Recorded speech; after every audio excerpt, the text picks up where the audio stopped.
Hey guys, Metroid Prime Fan 18 here again, here with my second of 3 game reviews that I'm releasing today, and my second game is Super Mario Kart for the Super Nintendo. Now I want to say right now, even though I do love this game, it is fun, it has some major flaws in it that really hurt the gameplay. And I know people are going to say, oh well, this is the first game in the series, you have to excuse them. Okay, one of the flaws here I can't excuse, because it was their first time trying something like that, but the other two, I don't care if it's the first game in the series or not, they should not have made it like this. But I'll get to those later. Now, I'm pretty sure everyone knows what Mario Kart is. Mario Kart is just a game where you play as a character from any of the Mario games, you know, whether it's protagonist or antagonist, and you race along all these different types of tracks. And in this game, there's 8 characters. You can choose Mario, Luigi, Princess, Toad, Bowser, Donkey Kong Jr., Koopa Troopa, and Yoshi. And as far as gameplay goes, you just launch items at other enemies, you know, hoping to either slow them down or stop them completely. And it's basically just win at all costs. That's the basic premise here. And there's all different kinds of tracks. There's the Mario circuits, there's Vanilla Plains, Vanilla Lake, or is it Donut Plains? It's one of the two. Vanilla Lake, Ghost House, Bowser's Castle.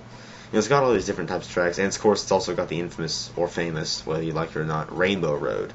Now I want to say something right now. Rainbow Road in Super Mario Kart, the original, I don't care how fancy or flashy they made the ones in the future Mario Kart games, the one in Super Mario Kart is the hardest. It has absolutely no sides at all, is the main reason why. The ones in the future games, with the exception of possibly Super Circuit, I'm not sure, all have sides. I mean, some sides, who cares? It's still sides. This Rainbow Road had no sides. Not to mention, I think that this Rainbow Road had the best music. It's just very, very fast-paced and adrenaline-pumping, I think. Now, while I do love this game and all, it is fun to play, there are 3 main complaints I have with it. 2 of which really hurt the gameplay, but the other one can be overlooked, so I'll get that one out of the way first. First one is the drifting. Now, everyone knows what drifting is. It's where you kind of jump with your car, and then it's basically used to make sharp turns without having to slam on your brakes.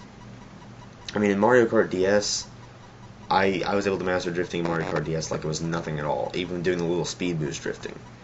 I mean, after doing all those challenges over and over again, I can do it like it's nobody's business. I mean, I haven't even played the game in a year or so, and I can still do it just perfectly. I'm not sure how good or bad it is in the other Mario Kart games, you know, Wii, Double Dash, Super Circuit, 64, whatever, but in Super Mario Kart, the drifting was next to impossible to control properly.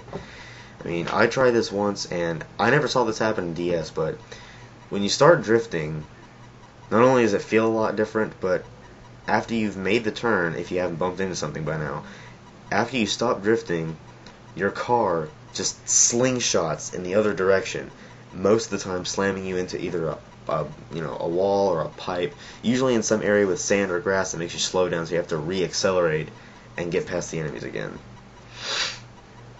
But, I mean, it was our first time trying that, so I can excuse that flaw. So that's just nothing. It's just a note to take here. The other 2, one especially, is what really hurts this game's gameplay. First, the minor one here, is enemies' weapons. Now, in all Mario Kart games, there are weapons or items you use. There's Koopa shells, banana peels. Well, in this one, at least, there's the feather jump. There's the star, mushroom boost, coins. I think the more coins you get, the faster you go, I'm pretty sure. Shells. I think I've already mentioned banana peels, not sure. And, you know, weapons like that, or items. And you use these to hit your opponents with, but you can also hit yourself with them, if you're unlucky enough to have that happen.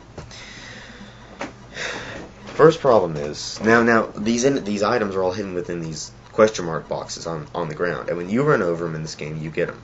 When your enemies run over the blocks, nothing happens. In future Mario Kart games, they get items just like you do by running over the blocks. In this game, they have their own character-specific items, like Mario and Luigi have stars, Toad and Princess have the mushrooms that shrink you, Yoshi has eggs, Bowser has fireballs, Koopa Troopa has green shells, and Donkey Kong Jr. has banana peels. They each have their own specific weapons. Some of these you can't get, like you can't get Bowser's Fireball. But anyway, they never run out of their items. This is definitely the reason why they don't pick items up when they run over the item blocks, because they never run out of their items. I mean, I've been in front of or any character before, like Bowser once. I was in front of him pretty much the whole race. I mean, he was launching fireballs at me every 3 seconds. And it was getting hard to dodge things, because those things, like, you know, they rotate around, they spin around. It's just, I mean, they just keep launching him and launching him and launching him, and you can't do that, because you have to pick up one item at a time through those blocks. They always have their items with them, so they can just use them whenever they want. And usually it works out better for them, because you end up running over just one, and you lose your lead immediately. Now, if that wasn't bad enough, here's the major flaw. This was really going to hurt the gameplay here. As far as items go, it's basically an 8-on-1, because one, your own items can hit you. I mean, you can be affected by your own items. Enemies are not affected by other enemies' items. How do I know this? Well, for one thing, it's happened tons of times. This is what happens. Now, this could happen with any character, but pretend like there is one of Koopa Troopa's green shells and Bowser's going towards it. He runs into it directly. Does he spin out like the shell usually makes you do? Nope. His car automatically jumps over it. This happens with any enemy running over any other enemy's items. It could be the mushrooms, the shells, the Yoshi eggs, banana peels, fireballs, whatever. They always hop over it. Now, as far as Mario and Luigi's star power goes, star power, I don't know if that affects other enemies or not. I'm honestly not sure. But as far as the items that actually lay on the ground, like the other items, their cars just hop right over them. I mean, I don't know if this happens 100% of the time, but it does happen most of the time, at least when I play it. So your items are the only ones, as far as I know, that can affect the other opponents. And they can also hurt you as well. So if there's tons of enemies' items just strewn across the track, you have to be the one who's busy dodging all of them. And the enemies, they don't give a shit. They can just run over all of them. Their car can just go boom, boom, boom, just hopping over all of them. Now, I don't care if this was the first game in the series or not. That flaw is just inexcusable. I'm sorry. Enemies not affected by items just because other enemies left them. They're only affected by your items. I don't know what they were thinking when they came with that. So that's the major flaw in this game. How enemies just are pretty much invincible to all items except yours.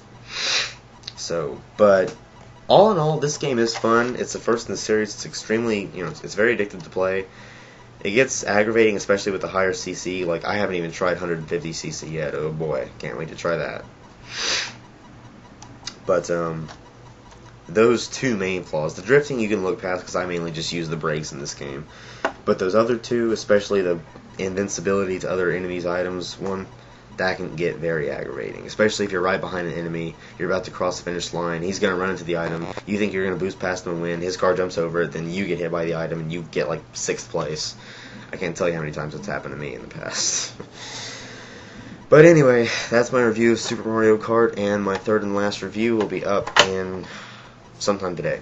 So with that, Metroid, signing off.